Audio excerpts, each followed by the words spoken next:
প্রণালীতে আবার যুদ্ধের দামামা। দ্বীপ রাষ্ট্রটিকে চারপাশ থেকে ঘিরে ফেলে বিশাল সামরিক মহড়া শুরু করেছে চীন। বেইজিংয়ের জাস্টিস মিশন 2025 কি তবে কোনো বড় সংঘাতের ইঙ্গিত? যুক্তরাষ্ট্রের $11 বিলিয়ন অস্ত্র চুক্তির জবাবে ড্রাগন বাহিনীর এই রণহুঙ্কার কি বদলে দেবে প্রশান্ত মহাসাগরের মানচিত্র? কেন এই মহড়াকে বিচ্ছিন্নবাদীদের শাস্তি বলছে বেইজিং? বিস্তারিত জানব আজকের বিশেষ প্রতিবেদনে।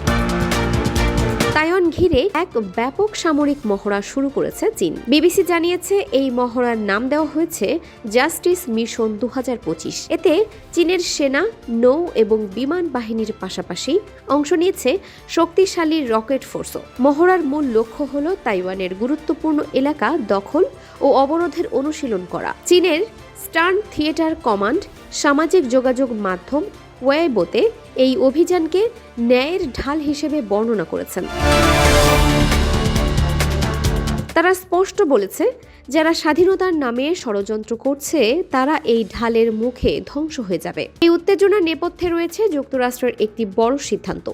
সম্প্রতি ওয়াশিংটন তাইওয়ানের কাছে $11 বিলিয়ন একটি বিশাল অস্ত্র প্যাকেজ বিক্রির ঘোষণা দেয়। এতে ক্ষুব্ধ হয়ে বেইজিং পাল্টা পদক্ষেপ হিসেবে কয়েকটি মার্কিন প্রতিরক্ষা প্রতিষ্ঠানকে নিষেধাজ্ঞার আওতায় এনেছে। চীনের পররাষ্ট্র মন্ত্রণালয় এই মহড়াকে একটি কঠোর শাস্তি হিসেবে উল্লেখ করেছে এবং যুক্তরাষ্ট্রসহ বহিরাগত শক্তিকে তাইওয়ান ইস্যুতে নাক না গলানোর চূড়ান্ত হুঁশিয়ারি দিয়েছে। অন্যদিকে তাইওয়ানের প্রেসিডেন্ট কার্যালয় এই মহড়াকে আন্তর্জাতিক স্থিতিশীলতার জন্য বড় হুমকি বলে মন্তব্য করেছে। দ্বীপটির আশেপাশে বেশ কিছু চীনা যুদ্ধবিমান ও জাহাজ শনাক্ত করেছে তাইওয়ানের প্রতিরক্ষা মন্ত্রণালয়। পরিস্থিতি মোকাবিলায় তারা নিজেদের ক্ষেপণাস্ত্র ব্যবস্থা মোতায়েন করেছে এবং বাহিনীকে সর্বোচ্চ সতর্ক অবস্থায় রেখেছে। তাইওয়ানের প্রেসিডেন্ট লাই চিং-তে বলেছেন, তারা শান্তি বজায় রাখতে চান ঠিকই, তবে শান্তি টিকিয়ে রাখতে শক্তিশালী প্রতিরক্ষা ব্যবস্থা অপরিহার্য। উল্লেখ্য যে 2022 সালের পর থেকে তাইওয়ান প্রণালীতে নিয়মিত সামরিক মহড়া বাড়িয়ে দিয়েছে চীন। তবে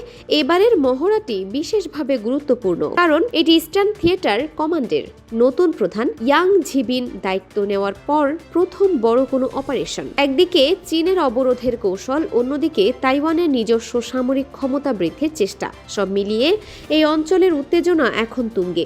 বিশ্লেষকরা মনে করছেন পরাশক্তিগুলোর এই পেশি প্রদর্শনী যে কোনো সময় সরাসরি সংঘর্ষের রূপ নিতে পারে। চীনের এই বিশাল সামরিক মহড়া কি তবে তাইওয়ান দখলের চূড়ান্ত মহড়া? মার্কিন অস্ত্র কি পারবে তাইওয়ানকে রক্ষা করতে? আপনার মতামত আমাদের কমেন্ট বক্সে জানান।